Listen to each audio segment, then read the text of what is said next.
Grand Theft Auto 3 puts the player in the assumed role of an escaped convict trying to work his way up the ladder in the world of organized crime and gang warfare. It is, as Michel Norris now reports, just the sort of game you'd like your 13-year-old to get his hands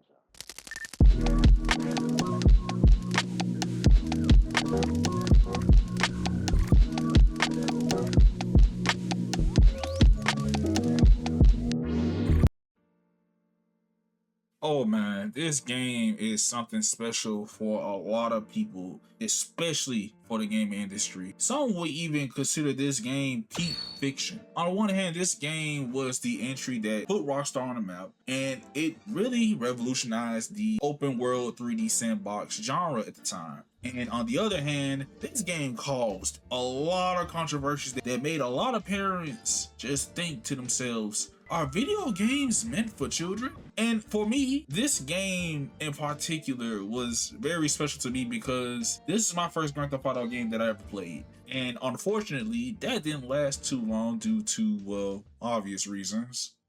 Joey! Am I gonna get to play with your big hands again? I deadass remember my mom hearing the audio from the other room and then just instantly just swapping the CDs out. I went from playing Grand Theft Auto 3 to Dragon Ball Sagas. W parenting, but at what cost? Fast forward to now, as a barely functioning adult, I can finally get the chance to play Grand Theft Auto 3 after so long. And, since I've been playing this series in order, I can not only see the evolution and growth of the series, but I can also figure out why did so many people praise this game so much back in the day. Also, I'm going to be playing the PS2 version of Grand Theft Auto 3 for this video because, to be frank, I'd rather drink dog water than to play this great value ass port that is the definitive edition of this game. I need my PS2 jank at its pure finest, art style, gameplay, all.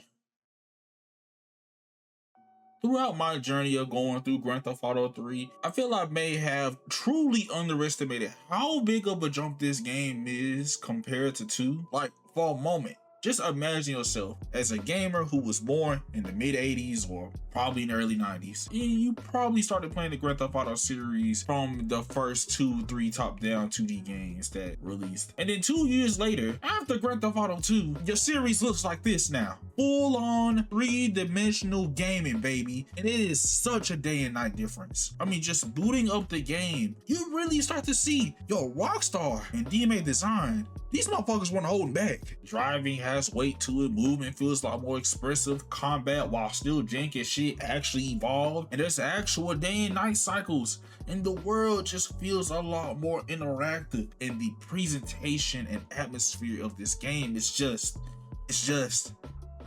damn, I don't even have the words to convey how I feel right now. You know what? I'm just gonna let English author Michael Rosen say how I feel. Nice. It was a huge transition, not only in terms for the series, but for the company. After the release of Grand Theft Auto 2, DMA Designs was in a weird position. Behind the scenes, they were struggling financially, and eventually Take-Two Interactive stepped in and bought the company and rebranded from DMA Design to what we now know today as Rockstar North. And with that rebranding comes a massive shift in direction. A lot of the original developers behind Grand Theft Auto 2 either moved on, got burned out, or didn't want to take the challenge of building a fully fledged 3D open world game that would eventually lead to Grand Theft Auto 3. And personally, I don't blame the devs for doing it. There's a lot of things that you have to take into consideration, not only just from a programming standpoint, but from physics, the controls, the scale, the overall level design. There's just a lot of aspects that go into it. It's a whole new ball game. So Rockstar ended up bringing up a lot of new talent, which means new artists, new writers, new programmers, and new designers. And Rockstar's goal when creating Grand Theft Auto 3 was to make you feel like you were in a crime drama. So they took a lot of inspirations from movies and shows like Goodfellas, Godfather, and my personal favorite, The Sopranos. And you can feel the influence from the tone, the world, the missions, the characters, mostly during the first half of the game. And there was a point where Grand Theft Auto 3 was originally going to be released on the Sega Dreamcast. But as you may already know, the Dreamcast really didn't do too hot. But luckily, Rockstar ended up shifting development to the PS2, which ended up being a much significantly bigger audience. And the game also got delayed. You know, it was originally going to release in October 2001 due to the tragic events of 9/11. That didn't happen, and oh boy, it was pretty drastic. I mean, it was to the point where they had to change dialogue, missions, and even change the original box art for the NA release. And thank God they did that, because I can only imagine if they didn't omit some of these changes. Oh no. And when the game finally released, it cooked. 8s, 9s across the board. It sold over 6 million copies during its first year. It outsold both GTA 1 and GTA 2 combined. Its title ended up being one of those games that reshaped the industry. And suddenly every studio wanted to make a Grand Theft Auto clone or have this very gritty, mature, open world formula. Even to the point where even Jak and Daxter pivoted from this colorful platformer to I'm gonna kill Praxis. oh wow, that's different. I mean, I could literally go on about the bits and pieces of the fun and interesting history surrounding Grand Theft Auto 3, but I for one don't want to bore the hell out of y'all. I want to yap about the fun things about this game. The game starts off with a bank heist, and our protagonist Claude over here gets betrayed by his girlfriend Catalina. By the way, she's a huge bitch. She not only shoots him, leaving him for dead, but she also takes the money and leaves with a whole nother man. Ain't that some bullshit? Now, Claude does end up surviving, but he ends up getting arrested, and during the process on his way to prison, the Colombian cartel ends up ambushing one of the transports and ends up freeing one of their own men. And during the chaos, Claude ends up escaping alongside 8-Ball, who is an explosive expert. Also, is that a bomb? 8-Ball helps Claude get a safe house and helps him gain connections with the mafia. And from there, our goal is simple: to get revenge on the bitch that backdoored us. And in order to do that, we're gonna have to move up the criminal ladder in classic Grand Theft Auto tradition. Now, for those who watched the Grand Theft Auto 2 video, you may have noticed that the protagonists for both Grand Theft Auto 2 and Grand Theft Auto 3 have the same name. But trust and believe, these are separate characters in their own separate universes. Plus, Claude is the very definition of actions speak louder than words. He is a mute protagonist, but he will get the job done by any means necessary. He is cold, he is efficient, he is loyal to only the people that benefit him, and he will work for anyone regardless of how downright unhinged his employers are. I'm talking about from corrupt cops to Yakuza to mobsters to cannibalistic billionaires. Claude is literally the type of person that will take a candy from a baby at gunpoint if it even helps him get close to his objective. He will do it. As a sequel, this game isn't just a step up from GTA 2. It is a full-on leap. We are moving, shooting, and driving in 3D. You are no longer playing Grand Theft Auto from a perspective of a hockey puck. We're in full 3D, baby. We got some weight. We can turn, we can walk, we can sprint, we can jump, we can rotate the camera. As basic as all these things are, this is a big step in the series. Combat also gets a glow up too. Grand Theft Auto 3 does introduce a lock-on system, which is great until you realize the random civilian that you lock on to is not the target that you're trying to kill. No, it's the person that's right over there that's trying to turn you to Swiss cheese. Some weapons allow you to free aim, and for the most part, all the weapons from GTA 2, excluding like the futuristic weapons, make a return to GTA 3. You know, the pistol, the Uzi, the flamethrower, the rocket launcher, the shotgun, the throwables. We now have a melee weapon. We have a AK-47, a M16, and a sniper rifle. Huge improvement. Driving also got a pretty huge upgrade. For one, cars have actual suspension, momentum, actual physics. They're fragile as all hell, but you know, it's okay. No, it's not. And finally, the biggest and greatest change for this game, there is a mini map.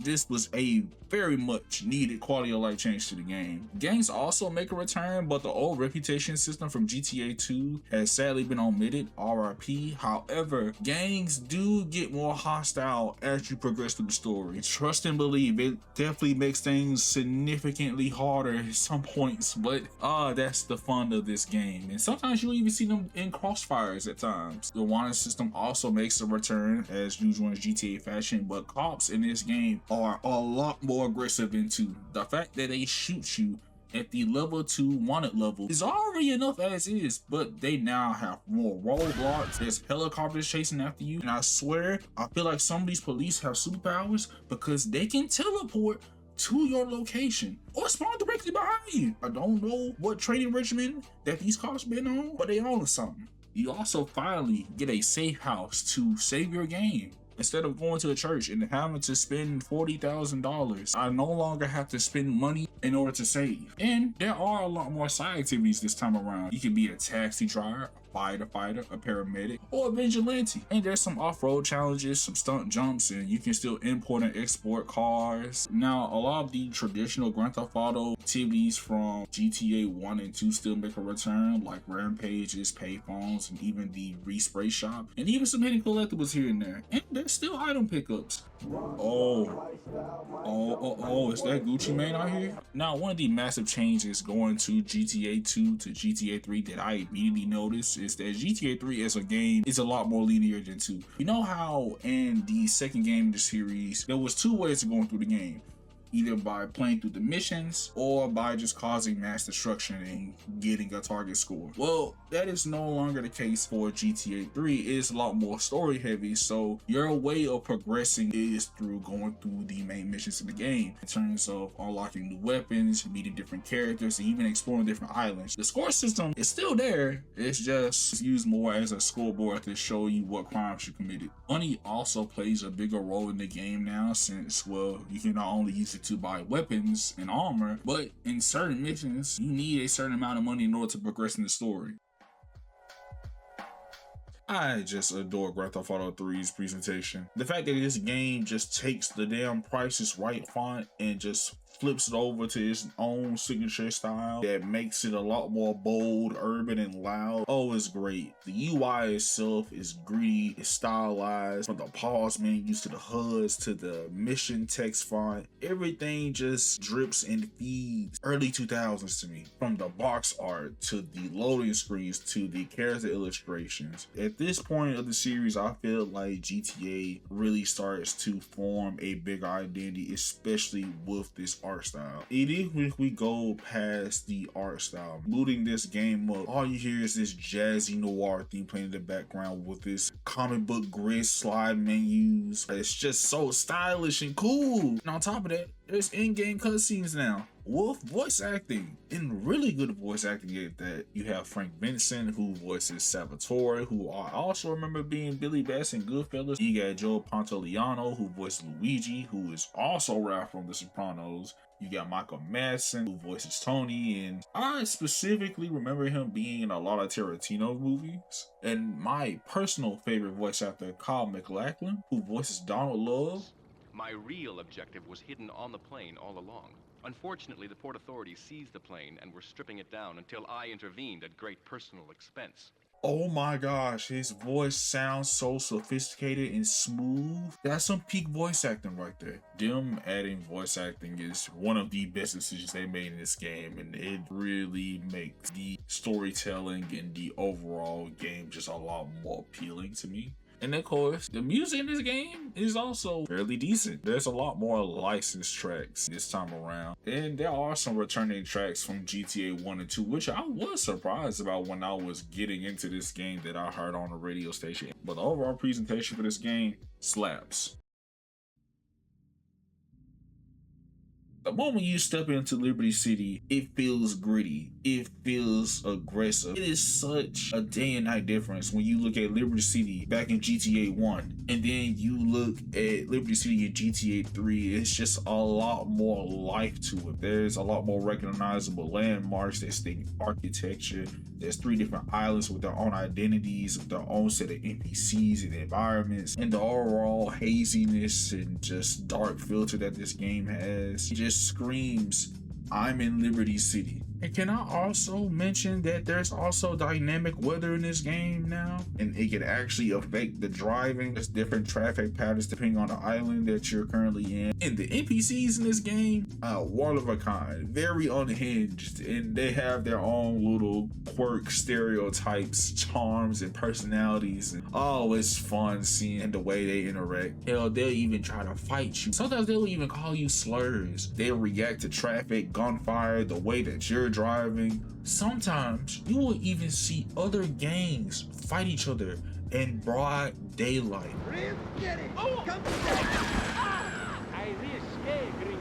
And I promise you, it is quite the spectacle. This is by far one of the hardest 3D era Grand Theft Auto games to me, in my opinion. It's not GTA 1 levels of punishment and difficulty, but goddamn, this game will humble you. This was the first 3D Grand Theft Auto game, so there's bound to be some flaws, inconsistencies, and some growing pains. But man, there's some things in this game that can definitely be frustrating at times. First off, this game doesn't have any checkpoints. If you die at certain parts of the missions, you gotta start that shit back over.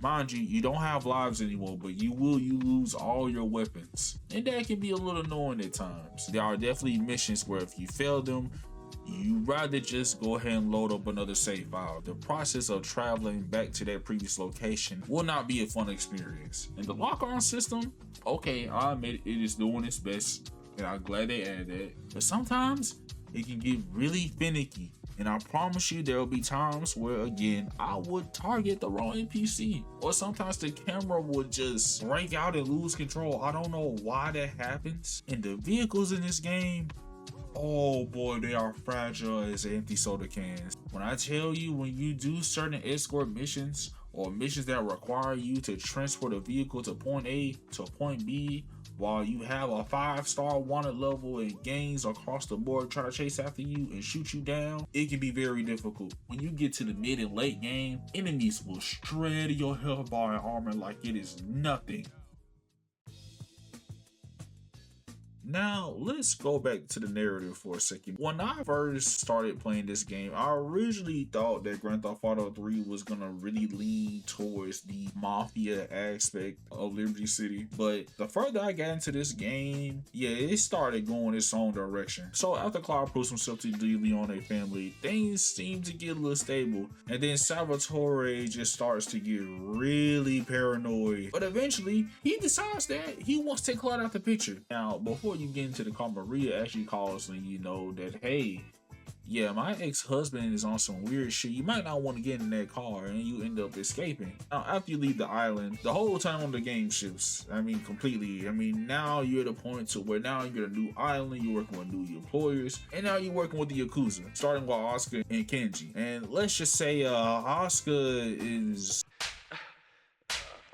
Miguel certainly has some of that famous Latin stamina. That girl is pretty kinky. And you want to tell you one of the first missions that she ends up giving you is to kill Salvatore. After that mission, the whole mob turns against you. So if you go into that island, they will shoot at you on sight.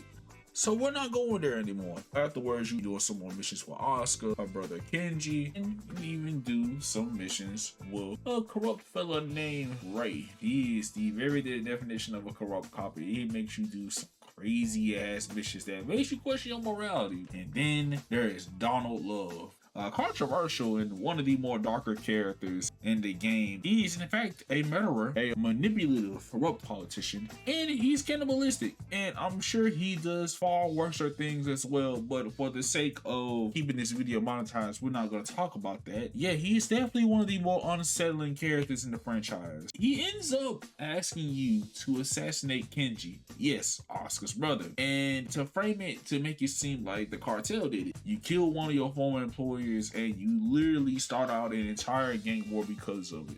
All because of Donald's interest.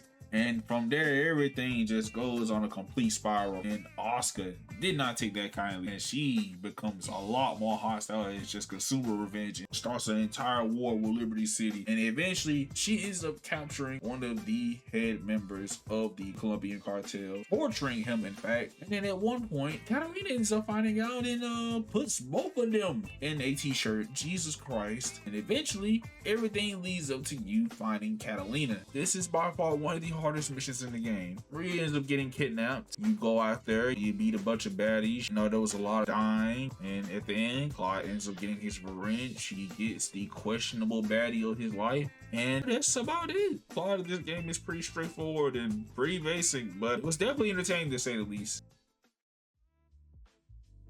After you beat the game, what else is there to do? You do have some optional missions that you can go through. You can try to aim for getting all the hidden packages in the game, or you can outright just abuse the cheat system like I did. I wanted to have some more fun. You can make pedestrians fight to the death. You can make cars invincible. You can speed up and slow down the game, or you can use the coolest cheat in the game, flying vehicles.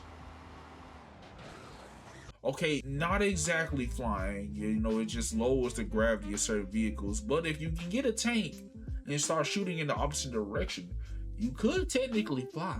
And oh my gosh, it is the most jank, funniest shit I've seen in this game, and I love it. All in all, I'm really glad I got the chance to play Grand Theft Auto 3 again. Coming back to this as an adult, I finally understand why this game is so beloved. I mean, it's a good game, and the atmosphere is my favorite out of the trilogy. It's a great sequel, and it's the game that really gave a more grounded blueprint of the series moving forward into the 3D era. Now, Rockstar was definitely experimenting and pushing boundaries around this time, and boy, they were definitely experimenting for better or worse. But if I'm being honest, this might be one of my least favorite games out of the 3D trilogy, at least from a gameplay standpoint. It's ambitious and it's definitely influential, iconic, and it was definitely good for its time. Don't even get it twisted. But playing this game now, ooh, yeah, it's a little rough around the edges, but I respect the game for what it is, and I do appreciate it. I'm glad I got a chance to beat it, but I don't really see myself wanting to go back to play this game again. That's only because after GTA 3,